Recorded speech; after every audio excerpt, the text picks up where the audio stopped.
Real risk to you. Fox News senior judicial analyst, Judge Andrew Napolitano, and Charlie Hurt, political columnist for The Washington Times. Okay, Judge, your thoughts on what we've seen transpire and how this race has shifted? My thoughts are that Hillary Clinton is running a picture-perfect campaign, and Donald Trump is the least disciplined major party candidate for president in the modern era. Now, it doesn't take a genius to figure that out.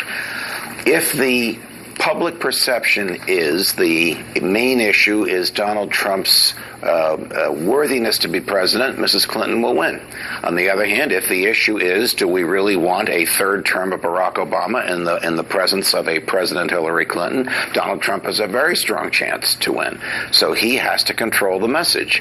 If he has another week like he endured when he attacked that. But still no, 55%, again, upside down. And you can see where it was in April at 58%. Donald Trump has a bit of an advantage. Sure. Yeah, and I think that both of those, the lines you just mentioned, are the most important in terms of what the general atmosphere is, because, you know, it is an outsider's year. It should be Donald Trump's, the wind should be at his back, considering he is the ultimate outsider, or at least he's portrayed himself as that, and people believe that he is that, and Hillary Clinton is the ultimate insider.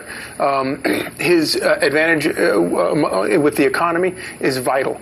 But in the past, he's also had the advantage with terrorism and illegal immigration. He's lost ground in both of those categories, and that's terrible for him. That means he's not on message. He needs to get back on message. And the judge is exactly right. If this is a referendum on Donald Trump, then he's not going to do very well. But if it is a referendum on the economy, on illegal immigration, and fighting terrorism, he will win. Chuck. You know, it's a little bit strange for me to be in this role of trying to analyze what's going on, because I'm more comfortable analyzing politics, and what we've really gotten into now is the analysis of somebody's psychology and personal behavior.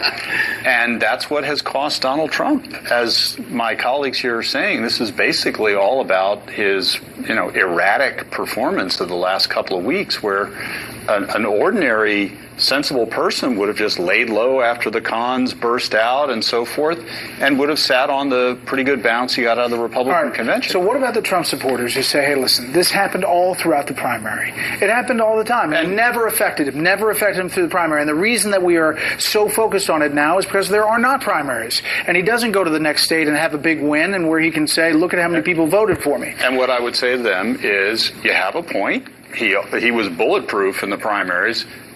But this isn't the primary. This is the general election now. He's squared off against somebody else, and he can't win with 38, 40, 45, even that much percent of the vote, until he gets one-on-one. But hold on a second, Charlie. The thing that's going on here. Paul Ryan's he's a good guy. So Mike called me, and he said yesterday, would you mind if I endorsed? I won't do that if it could cause any complications or problems. I say, Mike, you like him? Yes. Go ahead and do it, 100%. And he endorsed him. He's going to support Paul Ryan. He does support Paul Ryan. He said he's going to work with Paul Ryan. So there's no issue about that. He didn't take a position in the primary. He said he's not taking a position in many primaries. That's not the news.